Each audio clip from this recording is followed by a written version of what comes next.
Hello Internet, my name is Michael Trant. I am back with more Lost Tomes. Today we are going over a very, very strange and lost tome from long ago, Wraith Recon. Let's talk about that. Wraith Recon is a very, very strange RPG. It's not actually an RPG on its actually, it's a supplemental for 4th edition. For those of you that are unfortunate to remember 4th edition, or more unfortunate to actually have played it, it played much more like a tabletop war simulator, with fights taking up to 4 hours. Wraith Recon is exactly that, a war simulator, which is really bizarre. From the cover art, you would think it's like something similar to, if any of you have seen the anime Gate, like modern soldiers get pulled into a fantasy world and, you know, they combine art. No, nothing like that. It's really bizarre and weird. Apparently, you are working for a kingdom, essentially.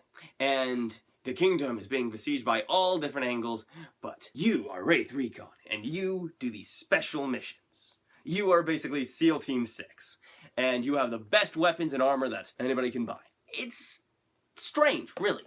The book reads out very similar to many lore books. If any of you have seen the Borderlands RPG supplementals for 5th edition or Pathfinder, or even the 1st editions, it kind of reads like that at first, giving you general knowledge about the world you're in, but usually it goes over the kind of the military group you're in. But enough of me jabbering. Let's get on to the mechanics. The mechanics are still the same as 4th edition. So you're still going to be having very long combat. You're still going to be having very long sessions.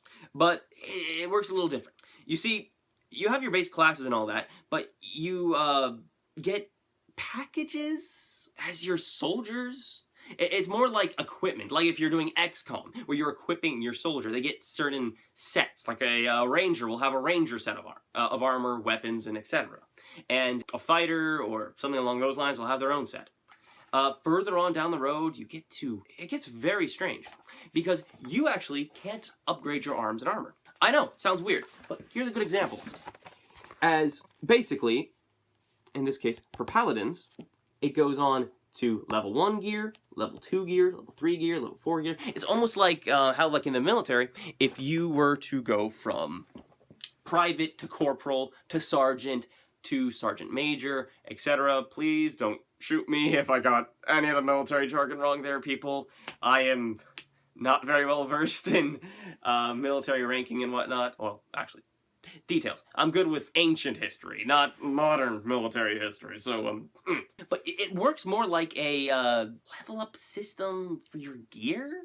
I mean, your character still levels up like they usually do, but at the very beginning of the game, you'll start with a magical weapon of character's choice for a ranger, a magical armor of character's choice, amulet of protection at level 2, belt of vigor at level 2, leather Slavian armor, duelist weapons for character's choice, bracers of perfect shot at level 3. It's strange, but I kind of like it. It kind of gives you this feeling like you are in a structured military, that you are following these things.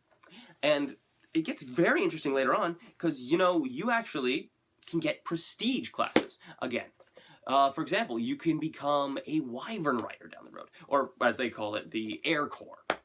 You start with a Pegasi, and you move your way up until you get to a wyvern. I thought that was very interesting and very cool, because basically you can start getting these more interesting classes again. The artwork in the book is incredible as well. I can hardly believe some of the quality for such a forgotten book. It's good. It reminds me very much of like 1st edition and 2nd edition. I don't really know. Originally this book went for $35, which is a bit too expensive for me. Personally, I wouldn't have paid that much for this. I'd pay maybe $15, maybe $20, $25. It just was a bit too expensive. I got this book from my local game store, Comic Quest. Sponsorship maybe. And it's old. I got it from the bargain bin. It's a bit battered and beaten, so I don't exactly know when it came out. But yeah, that's been Wraith Recon. Is it worth using? If you like 4th edition and you want to add in a more modern feel, ish, more special forces, go for it. But personally, I think this book kind of limits your adventure options down to bad guys over there, do either an assassination mission, do a recon mission, complete whatever objective. Which I really think kind of limits it down a bit too much. But who knows? There's lots of really good gear in this. There's lots of really good ideas in this. So if you just want to get like kind of some cool ideas and moves, go for it! My name's been Michael, and this is The Natural One, and I'll be seeing you next time.